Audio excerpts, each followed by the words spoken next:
So communication is part of our everyday experience. And I think I was thinking before this session, what is kind of for me, the most important thing about the next hour with everybody? And what I really sort of boils down, I think for myself anyways, and I think that is for all of us to each develop more awareness about when we start kind of unconsciously and then consciously going into a pattern of relating to another person that you're going to learn as one of these animal types. So we all use all of these types of animal communication styles, and other people in our life do as well. So what you're going to be learning here is how to recognize that you're kind of becoming that, and you'll learn the names: the dog, the ram, the turtle, the grasshopper, or someone else's. And then you get this awareness: oh, I have options right now.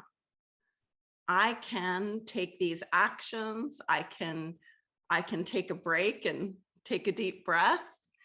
I can understand more where someone else is coming from in their communication, and decide whether this is the right time for me to say what I was going to say, or show physically with communication what I was going to show.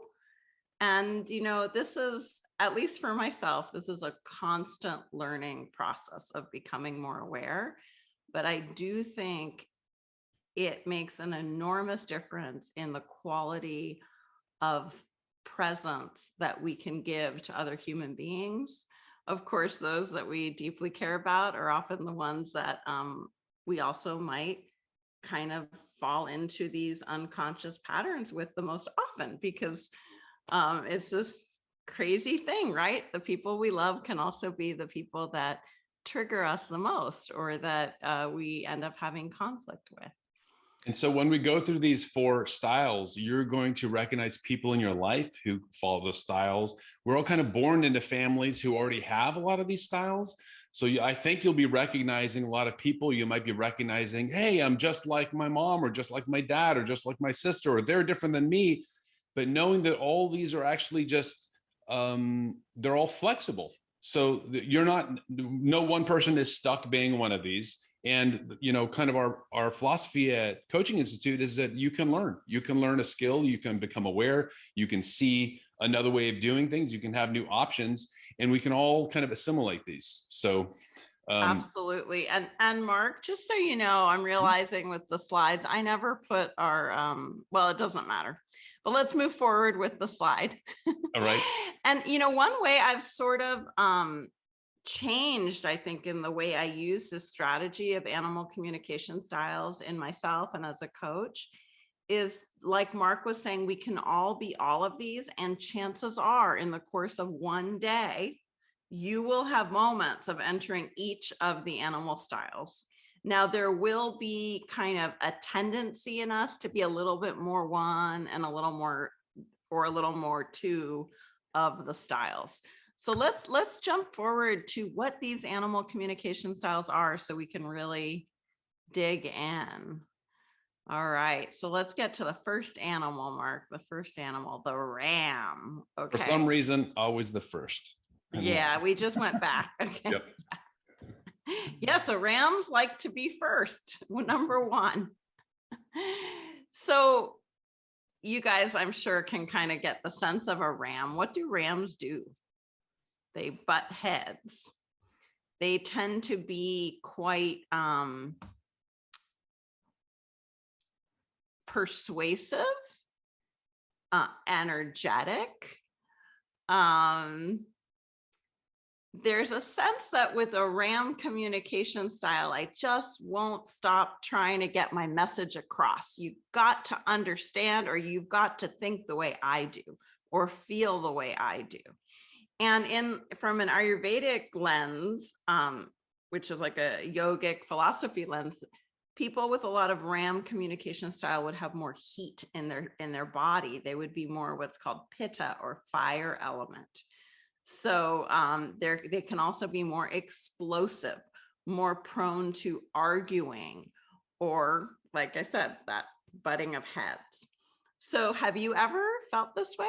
Do you know anyone in your life who tends to be this way? Have you ever parented or been in relationship with a child who has a little bit more ram in them? Um, I can definitely find that in myself quite easily, as Mark will verify for you. Um, Absolutely. and it has its good also. So Mhm. let's look at the RAM now in a more a healthy way a RAM might communicate. So RAMs might be great leaders actually. So when a RAM has the awareness to know that they have strong opinions and they do want to kind of make their opinion be known, they might develop actually great skills of explaining things, or Mhm. being very visual in the way they speak, or very clear. So there is good in the RAM. They also, most probably what I find at least is RAMs don't they don't beat around the bush. They tell you the truth. They're truth tellers.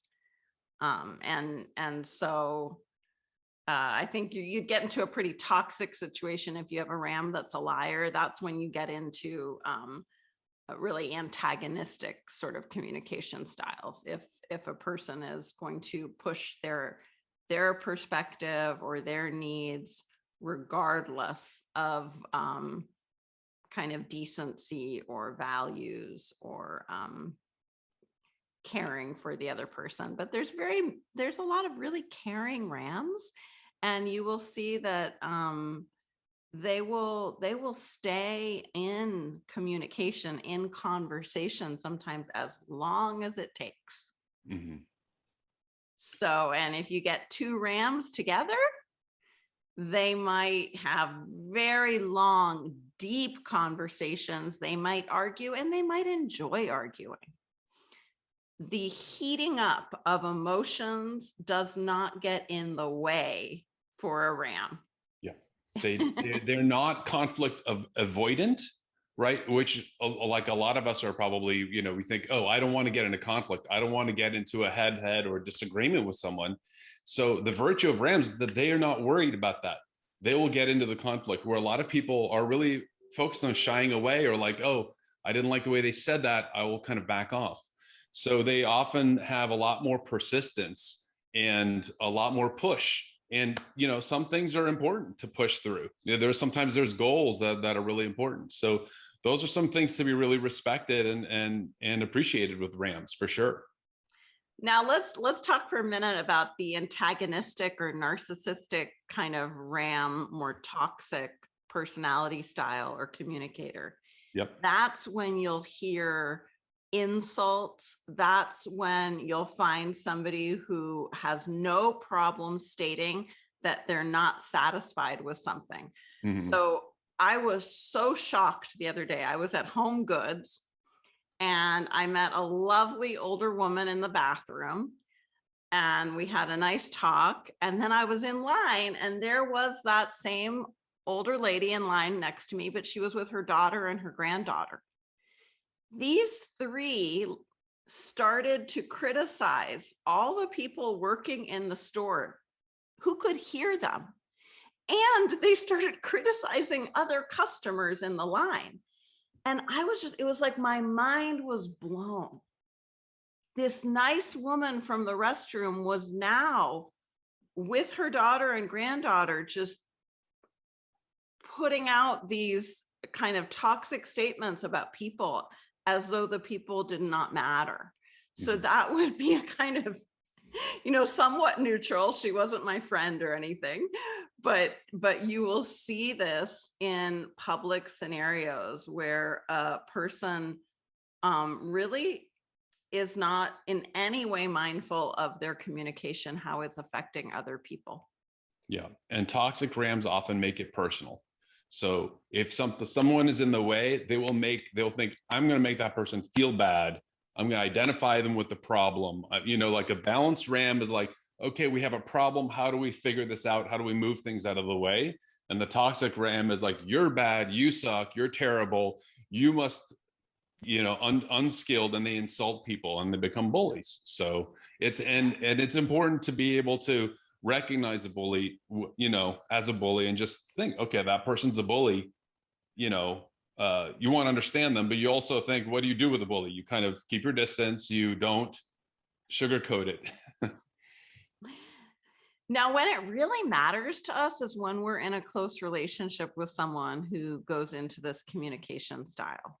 So let's say your child tends to have a lot of RAM energy in their communication.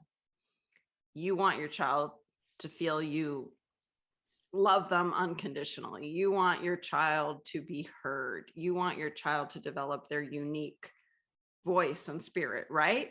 But you also want them to have, some manners, some sensitivity, and all those good things. Same thing with a romantic partner or a good friend. Mm-hmm. So when this is happening, what I find is often what I ask myself is, what is underneath this communication style for this individual? And we're all different. So let's say with a child, for example, often there is an insecurity fueling the RAM style.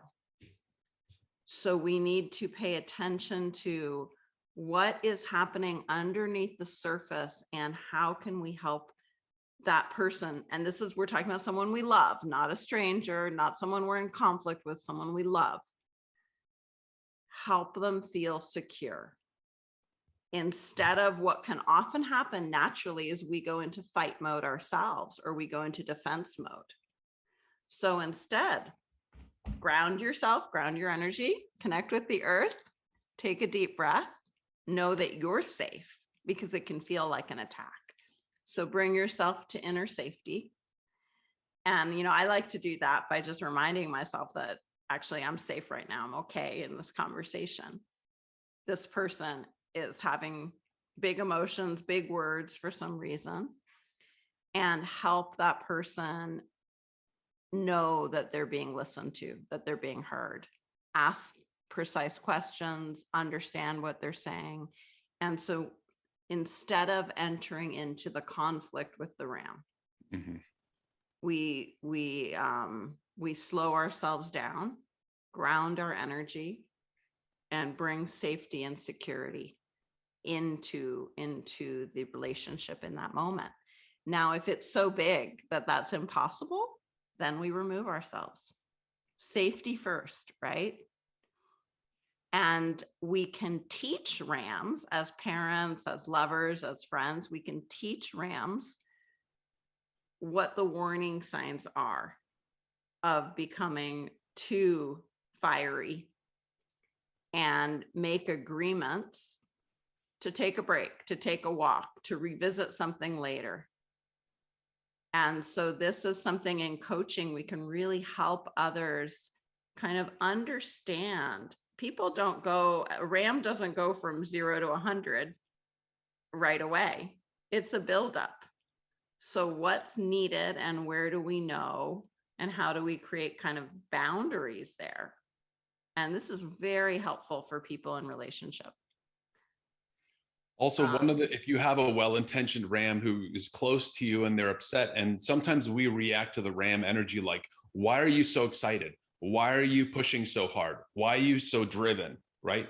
And so, but think often RAMs, the reason that RAMs are repeating themselves is that they don't feel like they've been heard. So they think that repetition is going to make it somehow get through. So if you say, just take out a piece of paper or whatever will help you, say, look, I want to make sure I understand everything you're telling me.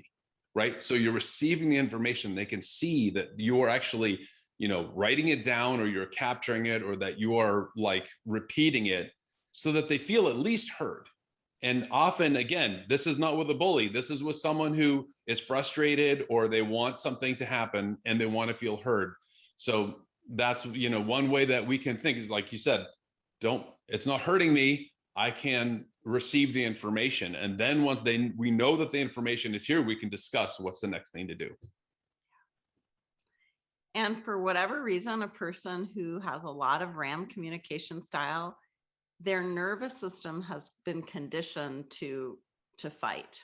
Mhm. So in order to survive something in their life, probably at a younger age, they learned to argue, to fight, to defend, to be very strong and put themselves forward in that way. And that's what gave them safety. So that gives us compassion to know that. And I think here another kind of hope for the next hour, this time together, is deepening of empathy for ourselves and for Mhm. other people. Because whatever our style of communication, we develop these styles in order to survive whatever our life situation has been, our relationships, our conditioning and our family systems, our workplace, our education, all of that. We develop these things because, we're pretty incredible as human beings. We have the ability to stay safe in some way. Now, that doesn't always mean that staying safe has helped a person to develop what we'd look at as like virtues or great communication skills. But knowing that, I think, when we're in communication with people, gives us the ability to have empathy for them. And that takes us out of a reactive state so that we can be kind of our best self, our most grounded and true self in communication. Great. Okay, let's go to the next style. Oh, there we are. Grasshopper. We're jumping to Grasshopper. grasshopper. Now we've been talking about ram, which is really tends to get into conflict. And so the others tend to really avoid conflict. And the ultimate is the grasshopper, right? So what happens when you approach a grasshopper, you surprise a grasshopper? It it boinks and it's gone. You don't know which direction it's gone in. That's its defense. It says, boink, I can be out of here. And so grasshoppers do a similar thing when they're startled, when they're afraid, when they're stressed, when they're agitated, they will kind of exit. And it could be that they go out the door. It could be that their attention span goes to something else. They start looking at their phone, they start playing something, or they emotionally, they kind of check out and they go like, oh, okay. Or they distract themselves with something else. Yep. And so on the nervous system level, this would be the behavior under stress to flee. I'm going to flee in some way, whether it's into my head or into the computer, whatever it is. I'm out of here. And that keeps me safe, right? So this can be, of course, incredibly frustrating if you're in romantic relationship with a grasshopper, if you're people at work, your good friends, and more culturally, we're all developing a lot of grasshopper because our attention spans are shortening. Information is coming through very visually, very quickly, and we're getting used to that. We're getting used to having to hop into different modes and forms of kind of being and relating to the world in a fast way. So what do we do? What do we do? Well, and this advice might kind of be repetitive. One of the things that I like, and it's different, of course, with different people in our life, but one thing for understanding either ourselves or the grasshopper that we care about is understand what they're hopping away to. And at least for me, that's a very important ingredient. So if it's a video game, what's the video game? If it's a conversation and a texting message with someone else, if it's the score of a sports game, when people, and I'm thinking from the coach's lens, if you're working with a couple or you're working with a parent and child, let's say, when the different parties of the relationship understand what the distraction is, that's already a connection, a bridge being built right there.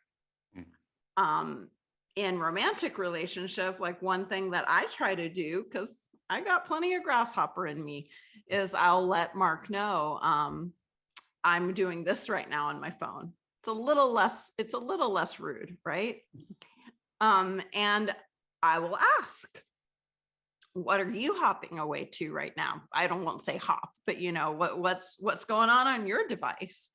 And so helping couples to have that communication, that it is safe to share what they're going to that's away from the interaction.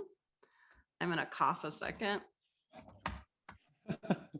So, I mean, one thing that's amazing about these days is like how a glance at a phone will put someone in a completely different world or completely different conversation. Like you could have a cheerful conversation with a friend at lunch and you glance at your phone and suddenly you're in a conversation with someone who's creating drama. And so we're all having to, like, this person hops there, we have to hop there, we're all hopping around. And so that it's the grasshopper can understand that if they hop, they can still share with the person that they're hopping away from. And also for the grasshopper to get that they are safe, that like we can sometimes be startled, stressed, overwhelmed, and we hop away. But if you're in a relationship with someone like you let them know, like it's okay, like we can continue to have this conversation. The other thing that can be really wonderful healing for relationship with a grasshopper is to join them in their distraction. So often the way they distract themselves is quite fun or entertaining. Mm-hmm. So instead of, let's say, trying to get your teenager to talk about what you care about, do the thing with them that they're interested in, the music, the game, the whatever it is. See what it's like to meet them on their interest level. The other thing I find is walking or moving. Grasshoppers tend to be, so where a ram is quite in their body and forward, kind of like their energy comes forward. I think of try to be a ram for a second in your body. What do you do? Be like, I am a ram right now. I am that fire. I am that persistent. What do you do? So for me, it's like this. It's like grasshopper. Now try that in your body. What does a grasshopper do in their body? Imagine the body of the grasshopper could give motion to what's happening maybe in the head. It's actually often it's like a going sideways or a falling back. But there's a quickness to the grasshopper. And so if we go with the movement, and you could say the motion of the emotion and energy of the grasshopper, moving helps. So if you have a child, let's say with a lot of grasshopper in them, and there's a lot of diagnoses that we could name that kind of point to that, right? You might have already learned to do physical exercise with them before trying to talk about something or before a learning activity, like jumping on the trampoline, taking a jog, going bicycle riding, going skiing. Movement helps. And so with grasshoppers in my life, taking walks, playing ping pong, anything, throwing a ball back and forth, anything that activates the body will make it easier to come into focus and connection, and will ground the person into their body, because a grasshopper tends to come out of their body. Do you know what I mean? You know how like when you're actually, even when we look at a phone, it's been studied, almost everyone holds their breath a little bit. So we don't even breathe in a way that's healthy for us when we're being, pulled into a device or a distraction. So breathing practices, if you've got a grasshopper in your life or a client, teaching them regular, slow breathing, not too deep, not holding the breath, because there's a nervousness to the grasshopper. So we want to calm the system. So deep breathing of like counting 4 to 6 on the inhale, 4 to 6 on the exhale, so that there's about 5 or 6 breaths each minute. That's one of the best techniques for kind of, you want to think of the grasshopper needing to just relax and kind of smooth out is the way I experience it. Okay. Anyone have any questions about the grasshopper that you want to share in the chat, go ahead. And Mark, if you could go back to the first grasshopper slide, we got a request for that one. Awesome. All right. Grasshoppers can also be really creative and fun because they're used to hopping from one thing to another. So hanging out with a person who's got great grasshopper skills, and they can have a great day, like, oh, let's go do this now. Let's go do this now, you know? So then joining with the grasshopper, often grasshoppers feel misunderstood also because they're like, wait, why shouldn't we just go change our plans and do this thing instead, you know? So you can join with a grasshopper and appreciate that energy. Absolutely. Okay. And of course, there's so many great things about every kind of communication style. There can be great things. So when you're having an interesting, good conversation with the grasshopper, you can jump to different ideas. You can think very quickly as a grasshopper. You can be very creative, very lighthearted. There's a lot of good in there. And just accepting a grasshopper, accepting the grasshopperishness of them, and any of these, if anyone has a habit of being in one of these communication styles, they're also used to the kind of resistance that communication style has. So a ram is used to people saying, oh no, don't, just please, right? Enough.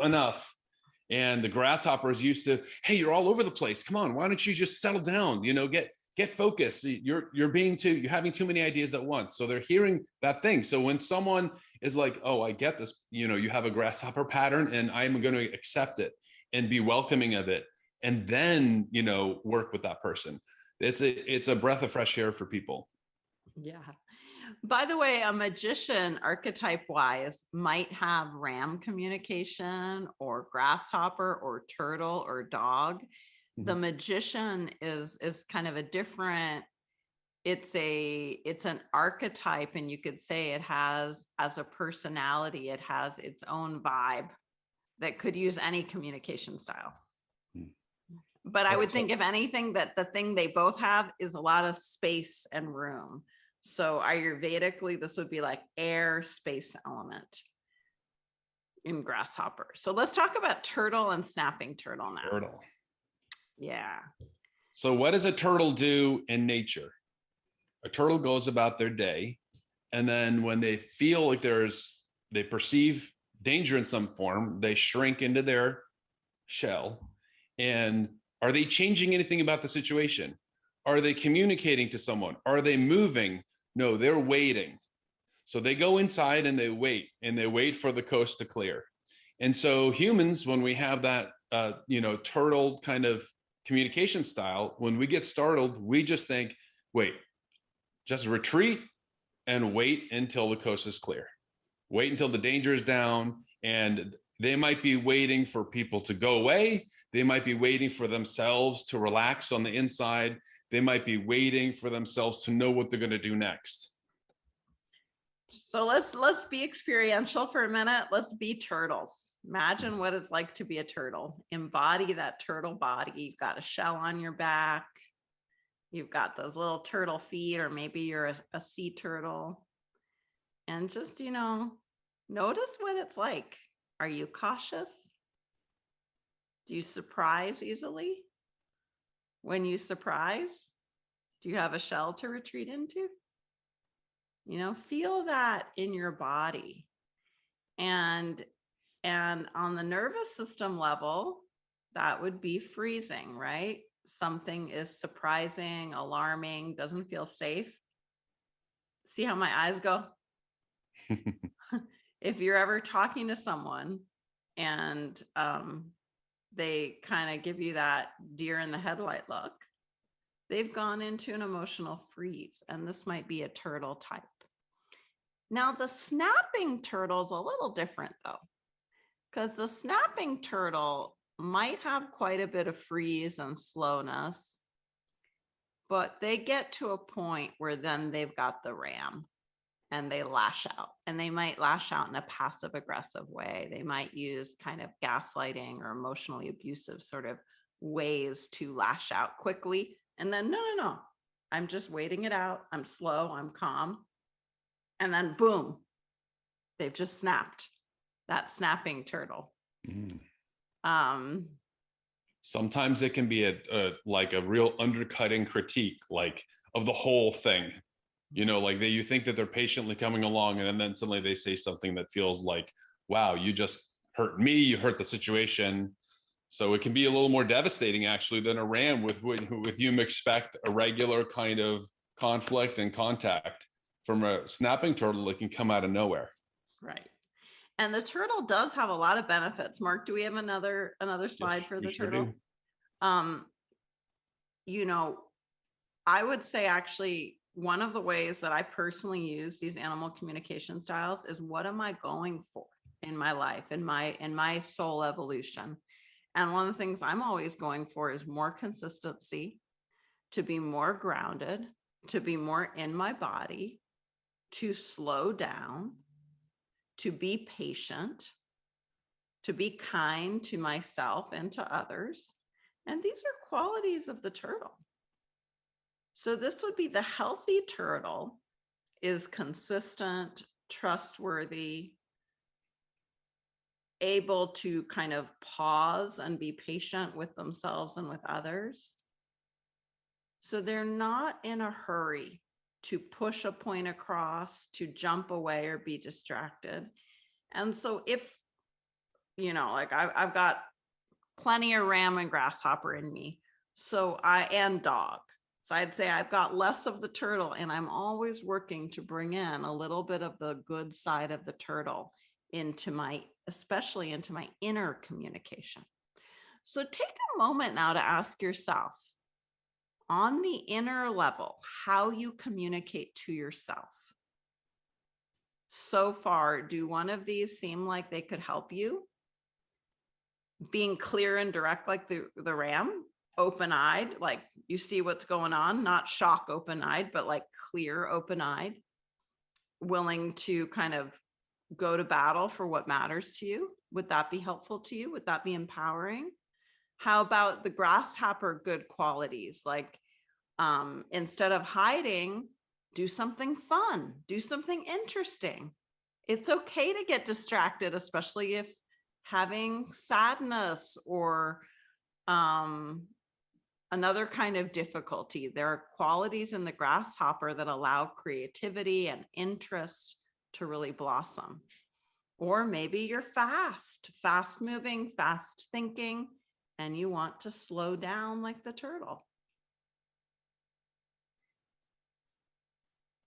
So, it's nice to ask ourselves first is, what do I need in my communication with myself? Where do I go in my own inner relating? Do I criticize myself? That might be the ram. Do I do anything but listen to my own feelings or thoughts? That might be the grasshopper. Do I retreat into a place where I feel foggy or confused? That might be the turtle. And then what do I want to bring in to help myself? And you might find that what you're bringing in are some of the real healthy traits of one of the other animal communication styles.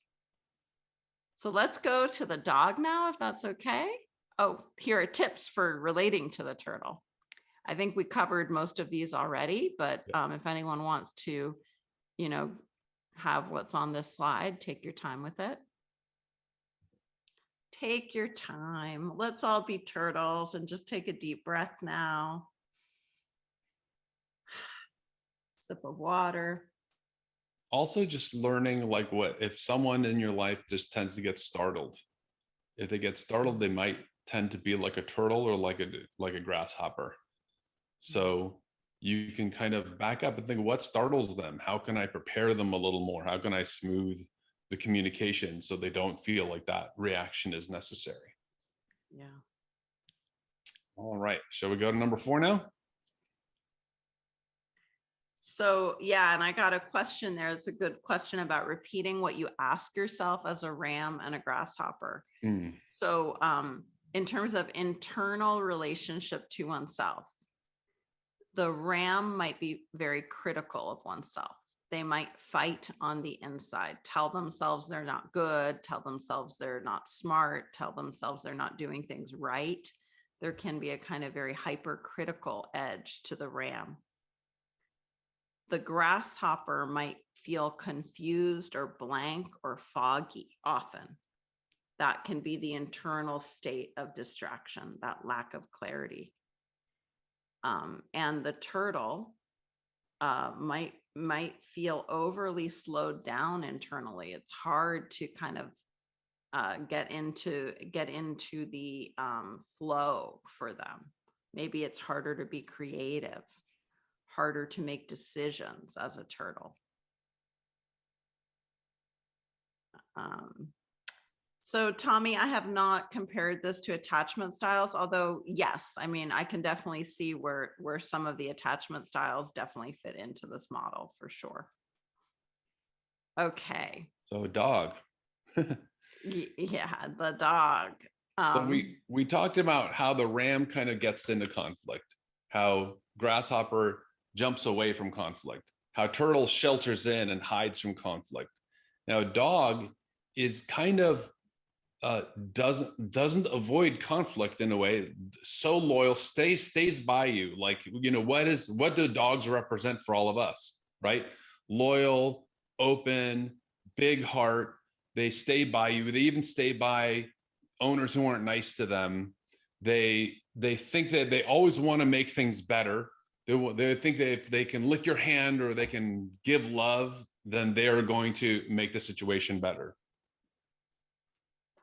Absolutely. And so as a person with the dog communication style, let's just take a minute to feel that in our body.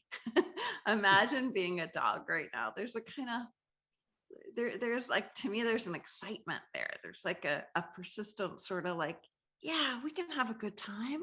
Yeah, we can play ball. Yeah, it's kind of a bouncy energy, right? And as a dog communication style, we will sometimes kind of put aside our needs to get into rapport with another person, right? We will go that extra mile, and that can be wonderful. And you might be thinking, well, what's wrong with that? What could be wrong with that? But you probably know, if you are a dog style, you might have a hard time setting boundaries. You might have a hard time feeling that your feelings are valid. And so you tend to kind of do other people's feelings for them. You can get depleted. Thank you there. Renee shared, absolutely. And, you know, I think in the most toxic form, you get into relationships with rams or with people who kind of use your empathy and your big-heartedness, and definitely people pleasing. Thank you, Anastasia. That can definitely go into the dog style. Now, Mark, should we skip ahead in the slides? Mm-hmm. So here are the good qualities that I think we already covered. Good listener, cares deeply, feels compassion and empathy, loyal. And is there another slide? Okay, so tips for a relationship with the dog. So if you have a dog in your life, your family member, your partner, your kids, your best friends, take a minute now and just ask yourself, do I sometimes forget to ask them what they need or want, their opinion? What is it like to do that? If you're a dog, do you sometimes forget to ask yourself? Do you ever feel like you're being pulled in many directions because different people you care about want different things? That feeling of I can see everyone's position, but I'm not really sure what mine is. That can come from being emotionally manipulated a bunch. And it can also come from having so much empathy that you just sort of naturally can take different sides on or different perspectives. It can be a great quality, but can also create some lack of energy, depletion, confusion. And so what I find is the most helpful for people who have a lot of dog communication in them is to find ways to really connect with one's own healthy power. So whether those are hobbies, practices, exercise, and to ask, how do I feel? How am I right now? Not how are you, but how am I? And to get into that practice of being able to speak one's emotions, one's opinion, make one's own decisions is very empowering for the dog. Sometimes dogs will put off things like their own health or their own needs in some way. So just really noticing that. And if you developed a more dog style because you had a ram in your life. So rams will often take a bit of advantage of a dog style. Also, dogs often kind of believe that if, as long as they're there, as long as they show up, as long as they are feeling and open, then the problem will be solved or something, the situation will get better. And sometimes the dog can learn from the ram. The ram is about removing obstacles. They're like, this needs to move, this needs to happen, this needs to change. And so dogs are sometimes saying, like, am I just showing up to the same old situation and not actually, changing it or looking at it a little from a different perspective? So, or do I have to show up to the situation? Am I really required? Like, dogs will often do the same thing because as they've been used to showing up and doing that thing, and someone has to snap them out of it and be like, they don't need you. You can be okay. You can go take care of yourself. You could do something else. You can do something that you want to do. Yeah. And great question there about what style am I, like the question was, is it a turtle if I feel unsafe with any aggression or anger from anyone? So that can really come from having been exposed to a lot of, verbal abuse or anger or chaos in one's life. To survive, we often learn how to avoid conflict, how to avoid feelings of anger, how to avoid aggression. We have to survive. And if for some reason we've been around people who are explosive or situations that are dangerous, we might develop an over caution, you could say. And so I really find it very helpful to look at, what is the healthy side of conflict? One of the things I really respect about RAM communicators is their lack of concern about having a conflict. So like when we have to speak with a lawyer, for example, lawyers tend to have a lot of RAM in them. And I'm always just kind of curious and amazed by the way they approach conflict. I've also done my own like deep dive into healing that fear of conflict. And so I find it very helpful to look at what is healthy conflict like. And so healthy conflict at its heart might be being able to say, this is important to me and this is why. So just knowing that first, whether you communicate it or not. A lot of the healing that happens in communication is internally first. Or if you're a coach, you're helping a client develop those healthy habits and reactions to thoughts, to situations with other people, first in themselves. Then what is safe to say to another person? And that way we can make this very natural, organic progress where suddenly conflict in little ways is okay. Or we don't have to go to the defense and be the peacekeeper always. So a dog is also often the peacekeeper in a family unit or in a work environment. I'm curious. So who here has found something from one of the animal communication styles that you want to add into your repertoire, like that you want to learn from and maybe bring in a little bit more so you have more options? And Mark, if you can go back in the slides, some people are asking to see the first one. The first one. What would be a good mixture for a coach? Well, I think as human beings, we are all of them. Yeah. And so the most important thing with any of these communication styles is to be aware. Mhm. So if, for example, a coach is talking a lot more than their client is, they may be entering a bit of a RAM pattern. Mhm. If a coach is feeling really torn working with a couple because they can see both perspectives so clearly, and there's a kind of like, oh, how am I going to help these people because both sides are so true, they might be stepping into the unhealthy aspect of the dog. So as a coach, we want to always find our center, be able to have compassion for whatever communication style someone else is in or we're in, and to bring in, I think these patterns of animal styles really point to when we're going kind of a personality style, or when we're going out of balance. So when we're in our coach's mode, it's very different than when we're in relationship with people who we're close to.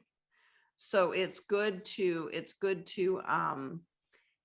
always notice that, like, you know, the most healing practitioner in the world will probably get triggered around people they love.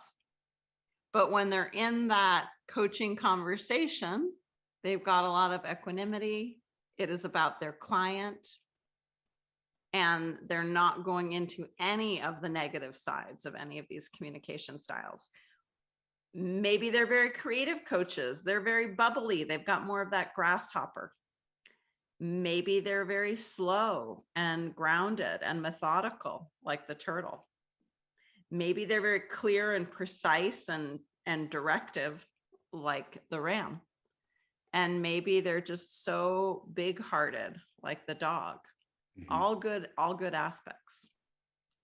And so if you're, for instance, if you're a coach and you have a client who's having a communication kind of conflict with someone, so, and this is an idea that will help them to orient themselves on the different communication styles that are in their families.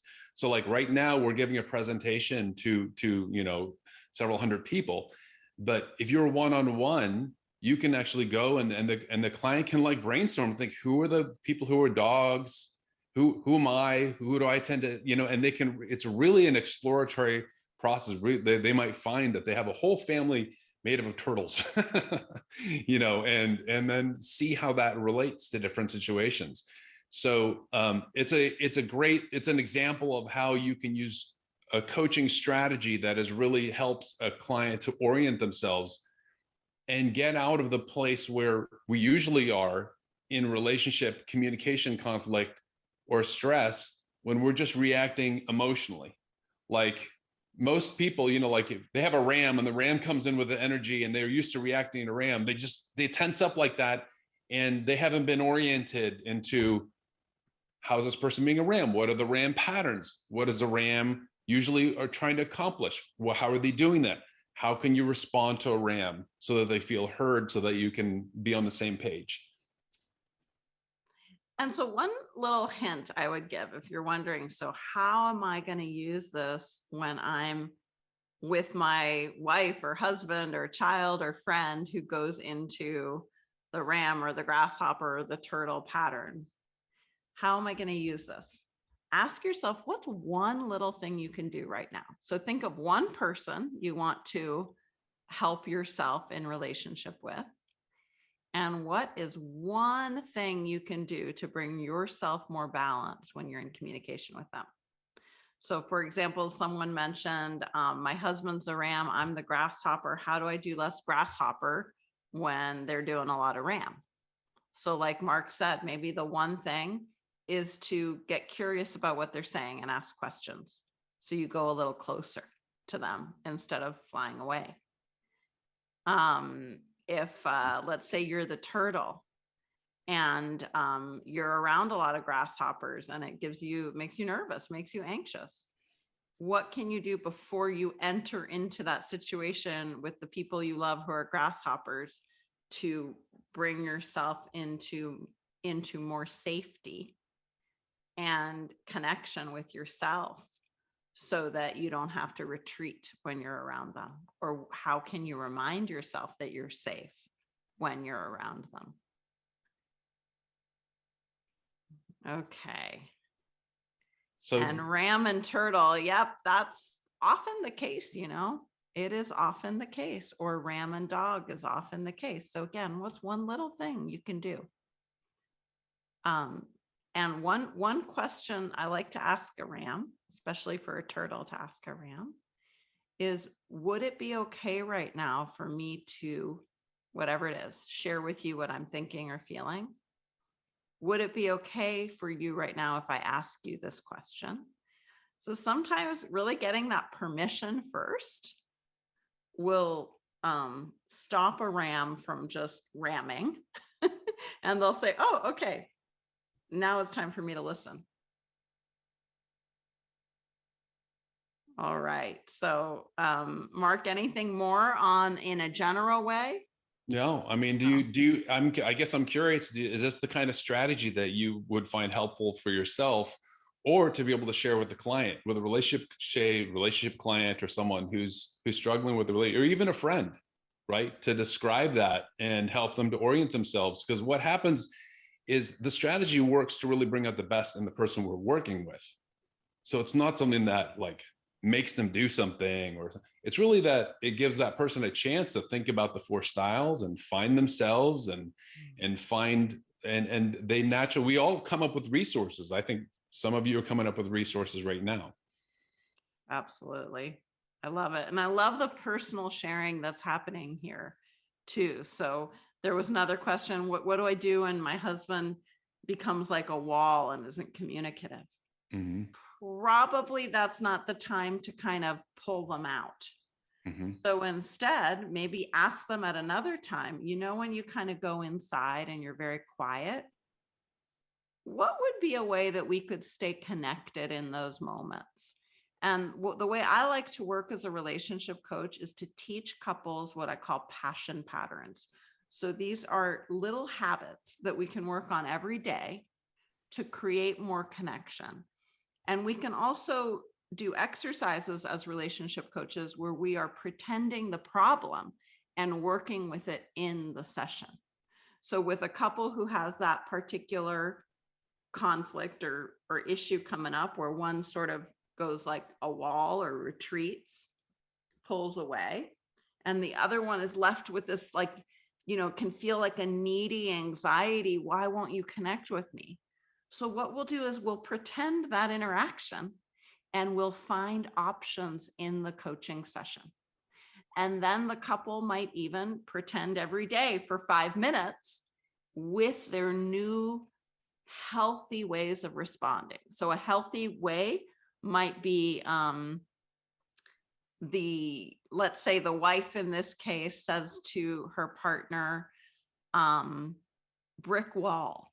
And he knows brick wall means he's been going away from her into himself. And he says, okay, gets up, he shakes it out, he gets in his body, he sits down, he says, will you hold my hands?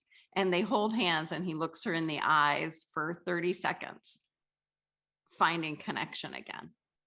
Now, whatever comes after that, he's taken a big step forward in non-defensiveness. He hasn't gone into snapping turtle. She hasn't gone into what might feel horrible inside of her, which is that kind of anxiety emotions that can go in different directions for different people. And now they're back into connection. Maybe in that moment he can say why he went out inside. Maybe he can't. Maybe she can say something that she needs to share and he can listen. Or maybe they can take a walk or do something else. So this is a way as a relationship coach that we can actually create enormous lasting impact for our clients by taking things very easily, one step at a time. What I love about relationship coaching is that the people you're working with actually care about each other. And that is a huge motivation. That's a huge inner leverage to learn new practices and make changes in habits in relationship and in communications. So when we make it easy and we do one little thing at a time, 5 minutes a day, we can really help relationships transform. And so this is just one of our strategies. We teach hundreds of strategies to our relationship coaches. So one of the ways we teach that's a little different than other methods is that what we call a strategy is a session guide that you get that you can lead a client through so they have their own discoveries and realizations and are able to make these very important internal changes and new habits. And so while we are also supporting you in developing your skills so you don't need a session guide, in addition, we want you to have lots of session guides. We love what we do, and we hope you can join us and that you can be in whatever way is meaningful for you, whether it's as a professional coach or working with yourself and your own relationships. It's starting to date again. It's being even more skillful in your parenting relationship or in your work or your romantic relationships, wherever it's at. Like Mark and I just both are sending you our wishes for your wellness and your growth, and that you help others just by being yourself. And I know you're here because you care about love and connection and growth. And so I want to honor you for who you are and this time that we have gotten to connect together. So I look forward to more, and we will be starting soon in about 2 weeks, and we will let you know deadlines and more information.